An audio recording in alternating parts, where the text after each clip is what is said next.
PS4 news కి స్వాగతం. ముందుగా ముఖ్యాంశాలు. మహారాష్ట్ర ప్రభుత్వ ఏర్పాటుకు సిద్ధం. గవర్నర్ను కలిసిన మహాయుతి నేతలు.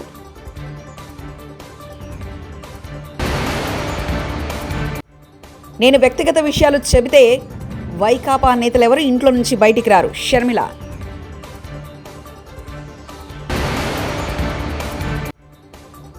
తెలంగాణ తల్లి విగ్రహ మార్పుపై కేటీఆర్ షాకింగ్ కామెంట్స్.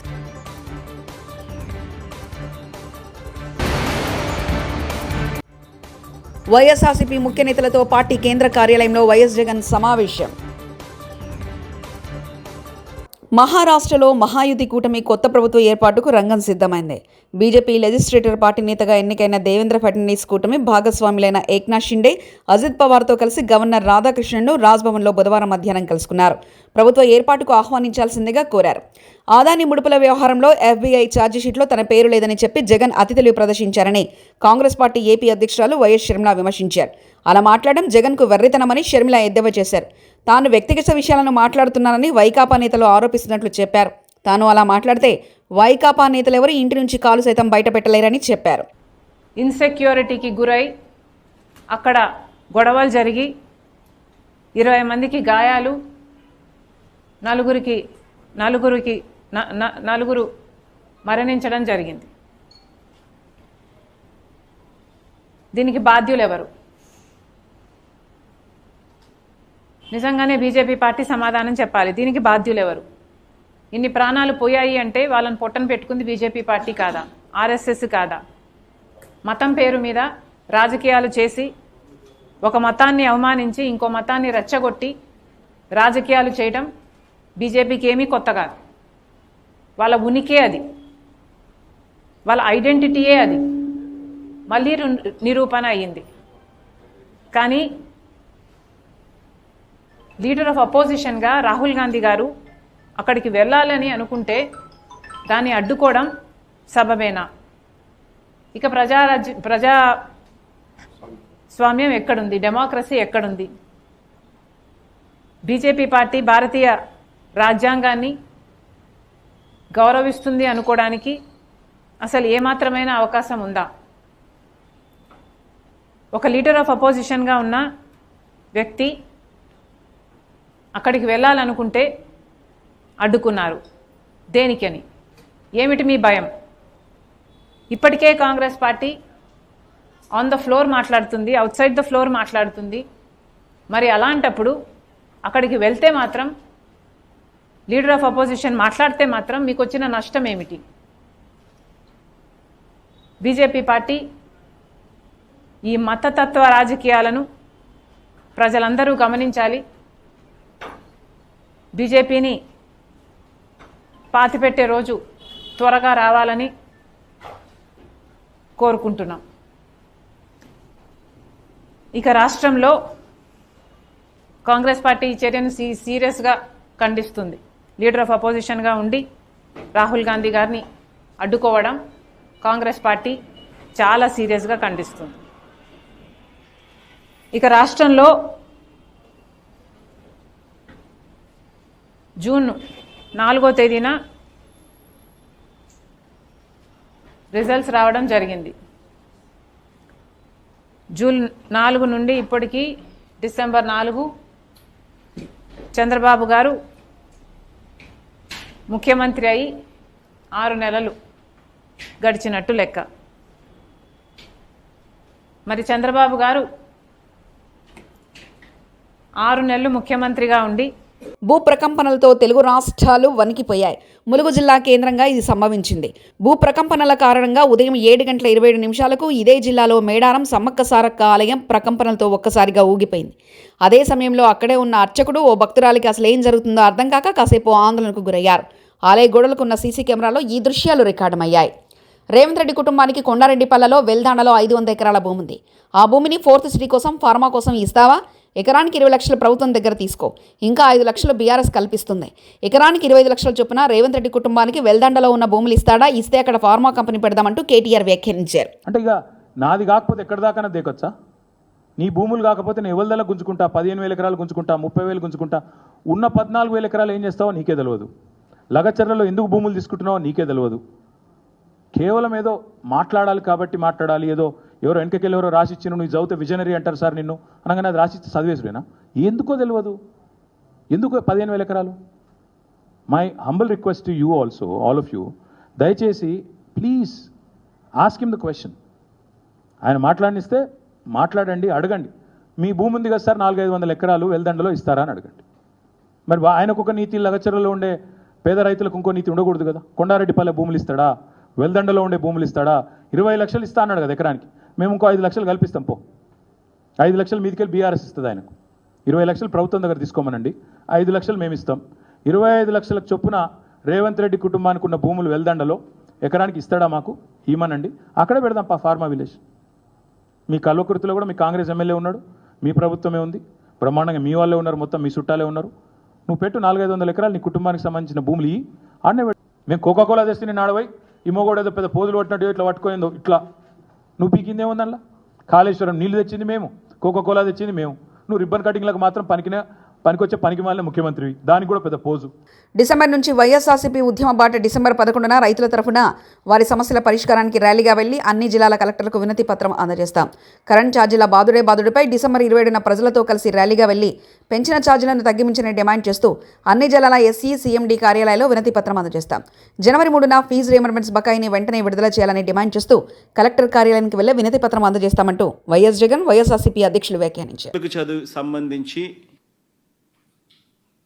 ఫీజులు కట్టలేని పరిస్థితిలో ఉన్న పిల్లలు ఎదుర్కొంటా ఉన్న సమస్యల మీద, ఈ 3 అంశాల మీద వైఎస్ఆర్సీపీ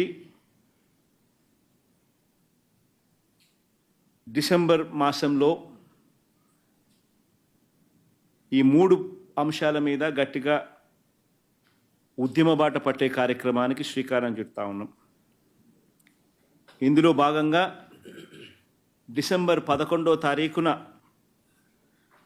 రాష్ట్ర వ్యాప్తంగా ఉన్న అన్ని కలెక్టర్ల అన్ని జిల్లాల్లోనూ రైతుల తరపున వైఎస్ఆర్సీపీ రైతులకు సంబంధించిన ప్రధానమైన అంశాలు, ధాన్యం సేకరణలో రైతన్నలకు జరుగుతూ ఉన్న అన్యాయాన్ని ప్రశ్నిస్తూ, ధాన్యం సేకరణలో కనీస పెట్టుబడి ధర ఖచ్చితంగా ప్రభుత్వం వైపు నుంచి వచ్చేట్టుగా ఒత్తిడి తీసుకొచ్చే దాంట్లో భాగంగా కనీస మద్దతు ధర రైతులకు ఖచ్చితంగా వచ్చేట్టుగా చేస్తూ, రైతులకు సంబంధించిన ఆ ప్రస్తావనతో పాటు పెట్టుబడి సహాయం కింద 20,000 రూపాయలు ఏదైతే రైతులకు ఇస్తామని చెప్పారో ఆ 20,000 రూపాయలకు సంబంధించి పెట్టుబడి సహాయం రాష్ట్ర ప్రభుత్వం, చంద్రబాబు నాయుడు గారి ప్రభుత్వం ఇవ్వని పరిస్థితుల నేపథ్యంలో దానిని కూడా గట్టిగా డిమాండ్ చేస్తూ, ఈ రెండే కాకుండా ఉచిత పంటల బీమా ఏదైతే రైతులకు ఇంతవరకు అందుతా ఉన్న పరిస్థితి ఏదైతే ఉందో రద్దు చేసిన నేపథ్యంలో ఉచిత పంటల బీమా మళ్ళీ ఖచ్చితంగా రైతులకు మళ్ళీ వర్తింప చేయాలి అనే డిమాండ్తో, ప్రధానంగా ఈ 3 డిమాండ్లతో డిసెంబర్ 11వ తారీఖున ప్రతి జిల్లాలోనూ వైఎస్ఆర్సీపీ అక్కడి జిల్లా కలెక్టర్లను కార్యాలయాలకు సంబంధించి కలెక్టర్లకు రిప్రజెంటేషన్ ఇచ్చే కార్యక్రమానికి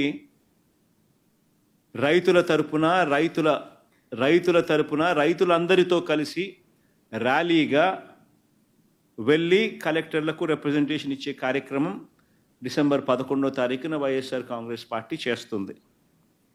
అదేవిధంగా డిసెంబర్ 27వ తారీఖున రాష్ట్ర ప్రభుత్వం, చంద్రబాబు నాయుడు గారి ప్రభుత్వం ఏదైతే కరెంటు ఛార్జీల బాదుడు కార్యక్రమం ఏదైతే చేసిందో, ఎన్నికలప్పుడు తాను కరెంటు ఛార్జీలు తగ్గిస్తాను అని చెప్పి ప్రజలను మోసం చేస్తూ ఆయన చేసిన అనేక మోసాలలో సూపర్ 6లు, సూపర్ 7లు ఎలాగో గాలికి ఎగిరిపోయాయి.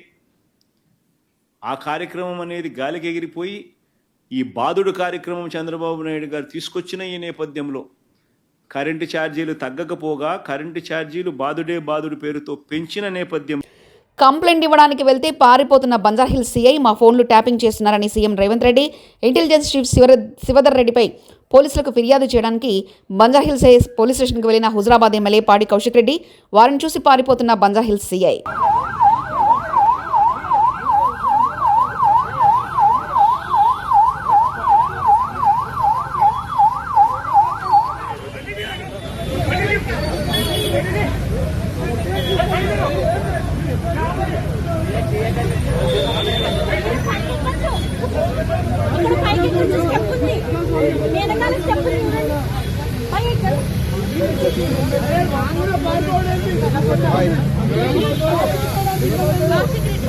Rule copy.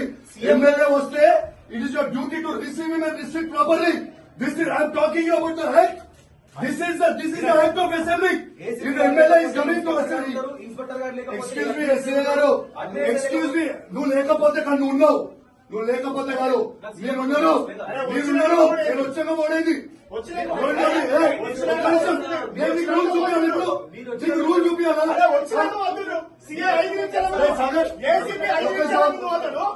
మా జగదీష్ అన్న చిన్నప్పుడే విప్లవ సంఘాల సాహిత్యం రాసేవాడు. ఎమ్మెల్సీ గోరెటి వెంకన్న. మంత్రైనా కూడా ఏం అదే పాలనలో ఉంటాడు. అదే ప్రజలు పొద్దున్న లేస్తే మళ్ళీ పాతలే ఉంటారు పోదు అంటే ఉన్నారు అట్లా. తులం బంగారం ఇవ్వాలి లేదా 90,000 ఇవ్వాలని చెన్నూరు కాంగ్రెస్ ఎమ్మెల్యే వివేక్ వెంకటస్వామిని నిలదీసిన ప్రజలు. కళ్యాణలక్ష్మి లబ్ధిదారులకు తులం బంగారం ఎప్పుడు ఇస్తారంటూ వివేక్ను నిలదీసిన చెన్నూరు ప్రజలు. ప్రజాపాలన అప్లికేషన్ సిస్టమ్ ఫెయిల్ అయిందంటూ ఎమ్మెల్యేలు ఫోన్ చేసినా మంత్రులు ఫోన్ ఎత్తరు. కాంగ్రెస్ పొత్తు సిపిఐ ఎమ్మెల్యే సంచలన వ్యాఖ్యలు. ప్రభుత్వం ఇనుప కంచెలు కూల్చి ప్రారంభించిన ప్రజావాణి నవ్వులాటలా మారింది. ఎమ్మెల్యేలు ఫోన్లు చేసినా మంత్రులు ఎత్తడం లేదు. అధికారులది అదే తీరు. కాంగ్రెస్ పార్టీ సరి చేసుకోవాలని చెప్తున్నా, లేకుంటే వాళ్ళ ఇష్టం ఏం చేయలేరంటూ సిపిఐ ఎమ్మెల్యే కూనంనేని సాంబశివరావు వ్యాఖ్యానించారు. మొత్తం ఒక చోటే ప్రజాపాలన అప్లికేషన్ ఫెయిల్ అయింది. అప్లికేషన్ ప్రజాపాలనలో అప్లికేషన్ తీసుకోవడం ఉంది, అది ఫెయిల్ అయింది. నవ్వులాటలా చేయకూడదు. ప్రతి మంత్రి ఒక గంట కూర్చోవాలి. హైదరాబాద్లో ఉంటే చక్కగా వినవచ్చు కదా. ఆ మంత్రులు దొరకరయ్యా. ఫోన్లు ఎత్తరు. ఫోన్లు ఎత్తలేకపోతే ఒకవేళ ఫోన్లు ఎత్తలేకపోతే తర్వాత అయినా మనం చేయాలి కదా. తర్వాత అయినా ఎమ్మెల్యేలు కాదు, అందరూ కాదు, మిగిలిన వాళ్ళకి మీ ఆఫీస్ నుంచి రెస్పాన్స్ ఇవ్వండి. ఎవరైనా ఫోన్ చేసి ఒక క్లర్క్ పెట్టండి ఫోన్ రిసీవింగ్కి. ఇదంతా సిస్టమ్. అది చేయలేకపోతే ఎట్లా? అది మంత్రులు అదే పరిస్థితే, వీళ్ళు సీనియర్ ఆఫీసర్స్ వాళ్ళు కూడా ఫోన్ చేస్తారు. ఇది వైఎస్ఆర్సీపీ కేంద్ర కార్యాలయంలో శ్రీ వైఎస్ జగన్ను కలిసి రాజమహేంద్రవరంలో పోలీసులు తనపై వ్యవహరించిన అమానవీయ ఘటనను వివరించిన దళిత యువకుడు పులిసాగర్కు పూర్తి స్థాయిలో వైఎస్ఆర్ కాంగ్రెస్ పార్టీ అండగా ఉంటుందని వైఎస్ జగన్ హామీ. ఈ ఘటనపై జాతీయ మానవ హక్కుల కమిషన్కు, జాతీయ ఎస్సీ ఎస్టీ కమిషన్కు ఫిర్యాదు చేయాలని పార్టీ నేతలకు సూచన.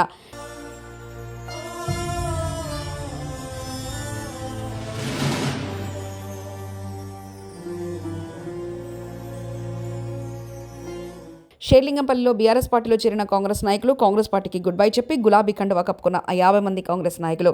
గులాబీ కండువా కప్పి బీఆర్ఎస్ పార్టీలోకి స్వాగతించిన ఎమ్మెల్యే మాధవరం కృష్ణారావు, కాంగ్రెస్ పార్టీ అబద్ధపు హామీలు, బూటపు మాటలతో ప్రభుత్వం నడిపిస్తున్నారు. కాంగ్రెస్ విధానాలను చూస్తే అందరూ బీఆర్ఎస్ పార్టీకి తిరిగి వస్తున్నారు. BRS Madhavaram MLA Krishna Rao. జనవరిలో ఇవ్వలేదు పింఛన్లు, ఆగస్టులో కూడా పింఛన్లు సుమారుగా 2,500 కోట్ల రూపాయలు ఇలా ప్రజలకు వచ్చే హక్కును దాన్ని మీరు ఇవ్వలేకుండా నిరుపేదలు ఉన్నటువంటి పింఛన్దారులందరూ కూడా ఎగగొట్టే ప్రయత్నం చేశారు. అదేవిధంగా రైతులకు రైతు బంధు నాటేసేటప్పుడు ఇచ్చేటప్పుడు రైతు బంధు కూడా మీరు ఈరోజు రైతు బంధు ఇవ్వకుండా 1 year అయిపోయింది, కాలాపని చేసుకుంటాం, మళ్ళీ మేము మన సంక్రాంతి తర్వాత ఇస్తామని ప్రయత్నం. రైతు రుణమాఫీ అది సుమారుగా 30-40 వేల కోట్ల రూపాయలు అని చెప్పి 7,500 కోట్లకి పరిమితం చేసి అది కూడా ప్రజలను మోసం చేసే ప్రయత్నం చేశారు. అందుగురించే ప్రజలందరూ కూడా ఒకతాటి మీదకి వచ్చి ఏదైతే టీఆర్ఎస్ పార్టీ నుంచి కొంతమంది ఎలక్షన్ ముందు కానీ ఎలక్షన్ తర్వాత పోయినటువంటి వాళ్ళు కూడా ఈరోజు ఆ రోజున కేసీఆర్ నాయకత్వంలో కాళేశ్వరం ప్రాజెక్టు ద్వారా కొండపోచమ్మ కానీ మల్లన్న సాగర్ ద్వారా బ్రహ్మాండమైనటువంటి వాతావరణం వచ్చి హైదరాబాద్ నగరానికి నీళ్లు వచ్చినాయని చెప్పి ఇలా ప్రజలు ఎంతో హర్షిస్తా ఉన్నారు. నేను నిన్ననే కొన్ని హాస్పిటల్ మహారాష్ట్ర ప్రభుత్వ ఏర్పాటుకు సిద్ధం. గవర్నర్ను కలిసిన మహాయుతి నేతలు.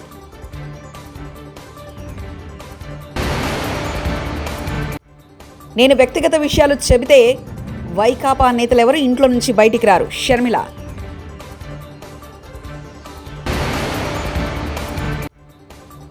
తెలంగాణ తల్లి విగ్రహ మార్పుపై కేటీఆర్ షాకింగ్ కామెంట్స్.